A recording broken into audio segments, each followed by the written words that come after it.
ডাকলে? হ্যাঁ, বলছিলাম যে কিছুদিনের জন্য আমরা একটু শহরের থেকে বাইরে ঘুরে আসি। বাইরে? কোথায়? যেখানে তোমার ইচ্ছে, মানে বাস এখান থেকে কোথাও দূরে যাব। দূরে যেতেই পারি, কিন্তু কয়েকদিন পরে গেলে খুব ভালো হয় আমের। কেন? না মানে আমার শরীরটা খুব একটা ভালো নেই। শরীর ভালো না মানে? কি হয়েছে তোমার দেখি? আরে তোমার তো খুব জ্বর, চলো আমার সাথে ডাক্তারের কাছে যাবে। না আমের, আমি ওষুধ খেয়ে নিয়েছি, ঠিক হয়ে না যাবে। চলো আমার সাথে, আমি ডাক্তারের সাথে কথা বলবো। আমির কি কথা বলবে? ওষুধ খেয়ে নিয়েছি, ঠিক হয়ে যাব। তুমি আমাকে আগে বলোনি কেন এইসব? কি বলবো আমির, একটু জ্বর হয়েছে, ওষুধ খেয়েছি, ঠিক হয়ে যাব। হ্যাঁ সেটা ঠিক আছে, চলো তাহলে একটু বাইরে ঘুরে এসো, ভালো লাগবে তোমার। আমির কেন জোর করছো বুঝতে পারছি না, বারবার করে একটা কথা বলছি, শরীর ভালো না, কোথাও যেতে পারবো না, তা কয়েকদিন পর গেলে ভালো হয়, কেন এটা করছো?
এসব আমার জন্য হয়েছে।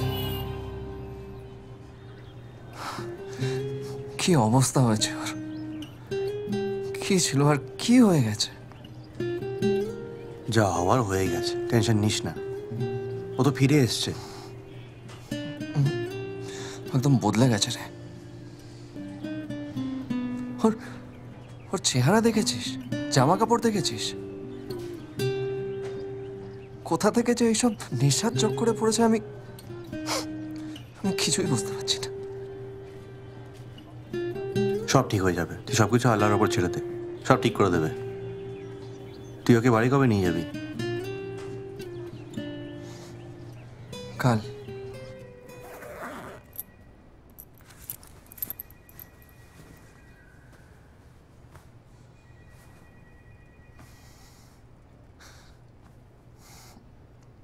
এনো, তোমার সব জামা কাপড় আমি যত্ন করে রেখেছিলাম। আমি জানতাম একদিন না একদিন তুমি ঠিক ফিরে আসবে। কেন এসব করছো আমির? আমি তো আর আগের মতো নেই, আমাদের জীবন বদলে গেছে। জীবন বদলে গেলেও ভালোবাসা কোনোদিনও বদলায় না পারি।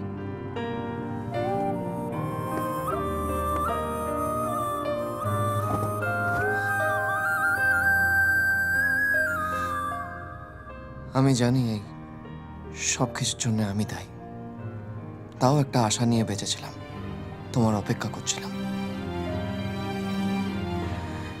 তুমি যার অপেক্ষা করছিলে তার মধ্যে আর আমার মধ্যে অনেক তফাৎ আমির। আমি শুধু এইটুকুই জানি যে তুমি আমার বউ। আমি ওই বাড়িতে আর ফিরে যেতে পারবো না, ওই বাড়িতে ফিরে যাওয়ার যোগ্যতা আমার আর নেই। তুমি কি সেটা বরং আমার উপরেই ছেড়ে দাও। চলো। কেন যে তোকে পাহাড়